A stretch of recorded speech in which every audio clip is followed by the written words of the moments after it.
عزم تھا اس کا جواں ایمان کا دھارا تھا وہ داعیے دین خدا عظمت کا مینارہ تھا وہ۔ بسم اللہ الرحمن الرحیم۔ جماعت اسلامی کے صدر اور اسٹیج پہ بیٹھے ہوئے معزز مہمانان گرامی، السلام علیکم۔ یہ تعزیتی جلسہ پروفیسر غفور صاحب اور قاضی حسین احمد صاحب کی یاد میں منایا جا رہا ہے۔ یہ دو شخصیات تھیں جنہوں نے پاکستان اور جماعت اسلامی کے لیے گراں قدر خدمات انجام دی۔ میں پروفیسر صاحب سے خود ذاتی طور پر واقف تھا۔ ان کی ایک کتاب کی رونمائی کے سلسلے میں انہوں نے مجھے حکم دیا تھا تو میں نے ان کی کتاب کی رونمائی کی تھی، اور میں آپ سے یہ بات بغیر کسی تردید کے کہہ سکتا ہوں کہ انہوں نے اپنی کتاب میں جس طرح سے بیان کی تھی باتیں اور جس خلوص کے ساتھ پاکستان کے لیے جو معاملات انہوں نے اظہار کیا تھا وہ واقعی قابل فخر ہیں۔ ان دونوں شخصیات پروفیسر صاحب اور قاضی حسین احمد صاحب نے گراں قدر خدمات دی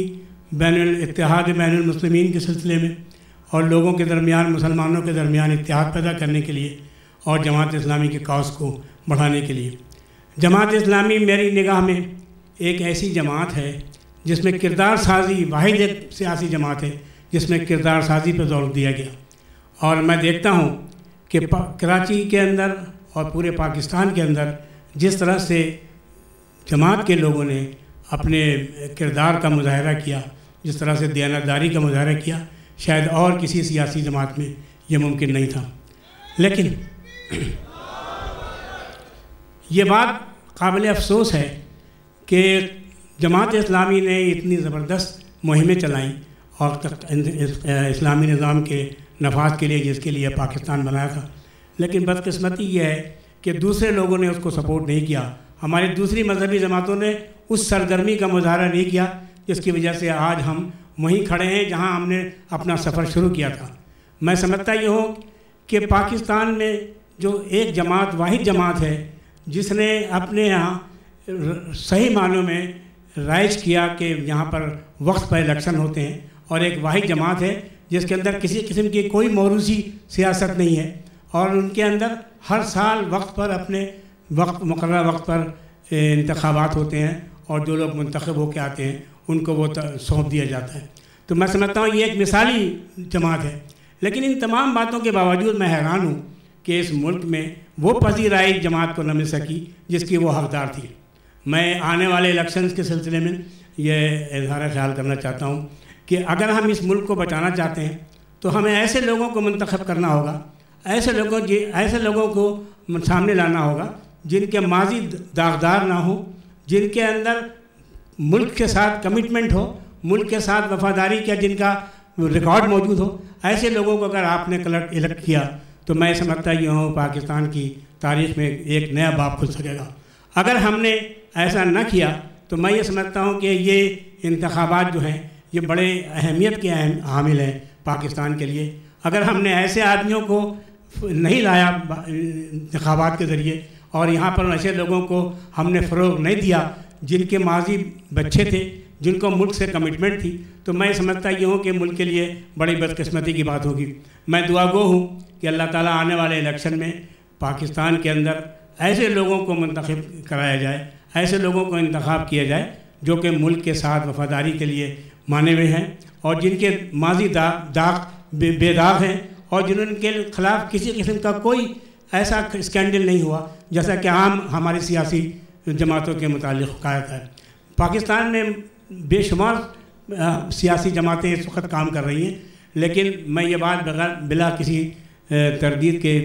خوف تردید کے کہہ سکتا ہوں کہ جماعت اسلامی کے متعلق آج تک کبھی بھی کسی بھی ان کے زوما کے متعلق یا ان کے ورکر کے متعلق کوئی ایسی بات نہیں کہے گی جس سے یہ ثابت ہو سکے کہ ان کے یہاں کوئی کسی قسم کا کرپشن تھا۔ اس شہر کراچی کے اندر بھتہ خوری آپ کو معلوم ہے کس قدر یہاں پر عام ہے، کس قدر لوگ پریشان ہیں آج کل، اور یہاں پر جو دوسرے مسائل ہیں، جو لا اینڈ آرڈر سچویشن ہے، ان تمام باتوں کے باوجود آج تک کبھی بھی کسی آدمی نے یہ نہیں کہا کہ جماعت اسلامی اس قسم کے عوامل میں ملوث رہی ہے یا جماعت اسلامی نے کبھی ان باتوں کو فروغ دینے کے لیے کوئی کام کیا، تو میں امید کرتا ہوں کہ آنے والے الیکشن کے اندر لوگ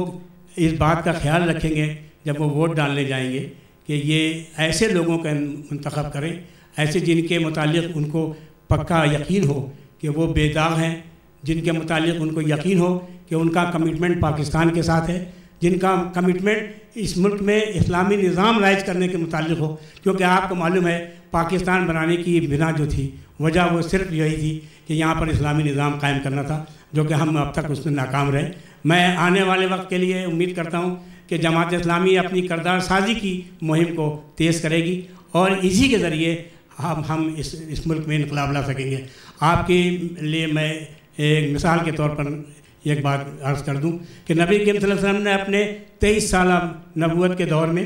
صرف جو کام کیا وہ صرف یہی تھا کہ انہوں نے کردار سازی کی، اس لیے نبی صلی اللہ علیہ وسلم کی رحلت کے بعد کسی قسم کا کوئی خلا پیدا نہ ہوا۔ ایسے لوگ بے تحاشا موجود تھے جو کہ اس خلا کو پر کرنے کے لیے تیار تھے۔ آج ہمارے ملک میں سب سے بڑی جو ہمارے لیے جو پریشانی کا باعث ہے وہ یہ ہے کہ ملک کے اندر کرپشن، ملک کے اندر بے ایمانی، ملک کے اندر چور بازاری، یہ تمام چیزیں عام ہیں، لیکن ہم اس بات پہ غور نہیں کرتے کہ یہ ہماری اپنی وجہ سے ہے۔ ہم ایسے لوگوں کو آگے نہیں لاتے جن کے اندر یہ صفات موجود ہیں کہ وہ ملک کے ساتھ کوئی اچھا کام کر سکتے ہیں یا ملک کے لیے وفاداری کے معاملات کر سکتے ہیں یا وہ ملک کے لیے کوئی ایسا کام کر سکتے ہیں جس سے ملک کے اندر فلاح اور بہبود ہو۔ تو میں سمجھتا ہوں کہ جماعت اسلامی جو اب کا اس کا ٹریک ریکارڈ ہے یا اس کا جو پرانا جو اس کا ریکارڈ ہے اس کو دیکھتے ہوئے میں امید کرتا ہوں کہ آئندہ آنے والے الیکشن کے اندر یہ لوگ جب ووٹ دینے جائیں گے تو وہ اس بات کا خیال رکھیں گے کہ کن لوگوں کو الرٹ کیا جائے، کن لوگوں کو یہ حکومت سونپی جائے جن کے ذریعے اس ملک کے اندر انقلاب برپا ہو سکے۔ وما علینا الا البلاغ۔ عزم تھا اس کا جواں ایمان کا دھارا تھا وہ، داعیے دین خدا عظمت کا مینارہ تھا وہ۔